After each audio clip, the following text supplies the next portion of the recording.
Sir काय सांगाल तुमच्याकडे जो गुन्हा दाखल आहे महादेव स्वतःचा अवतार सांगून महिलेवरती अत्याचार केला आहे. नेमका गुन्हा कधी दाखल आहे, काय करण्यात आहे? मीरा भाईंदर वसई विरार या पोलीस आयुक्तालयातील माणिकपूर पोलीस स्टेशनहून 0 नंबरनं आमच्याकडं 27 तारखेला एक FIR प्राप्त झाली होती.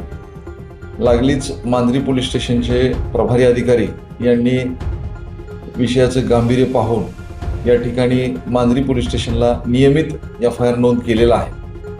त्याचा तपास केला असता यातील तक्रारदार अर्थात पीडित यांनी नोंदविलेल्या फिर्यादीप्रमाणे आम्ही सगळ्या गोष्टींची तपासादरम्यान शहानिशा करत आहोत. यामधील जे आरोपी आहेत हे आरोपी माणिकपूर येथे राहतात. लगेच मांजरीच्या पोलीस पथकाने जाऊन त्यांचा शोध घेऊन काल रात्री आरोपीला ताब्यात घेतलेला आहे. आता पुढील न्यायालयासमोर हजर करण्याची त्यांची कारवाई सुरू आहे.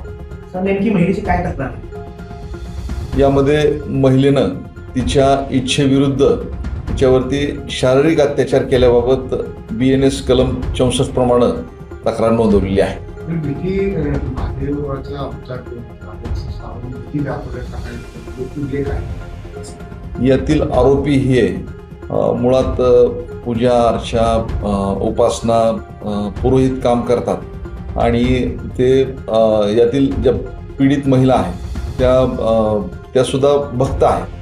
तर फेसबुकवरून त्यांची ऑक्टोबर 23मध्ये ओळख झाली आणि मग त्यातून विचारांची देवाणघेवाण करत ते मेसेंजरवरती आपसात संपर्क करू लागले आणि त्यानंतर एकमेकाचा मोबाईल एक्सचेंज करून त्यांनी व्हॉट्सअपवरती चॅटिंग करणं असेल, कॉल करणं असेल, व्हिडिओ कॉल करणं असेल, या माध्यमातून दोघं जवळ आले आणि त्यातून मग माणिकपूरहून आरोपी पुण्यामध्ये मांजरी या ठिकाणी येऊन मांजरीमधील लॉजवरती त्यांचे संबंध आले आणि त्यातून पुढं यातील पीडित ह्या सुद्धा माणिकपूर या ठिकाणी गेल्याचे तपासात समोर येत आहे आणि त्या ठिकाणीही त्यांचे संबंध आल्याचं तपासात समोर येत आहे.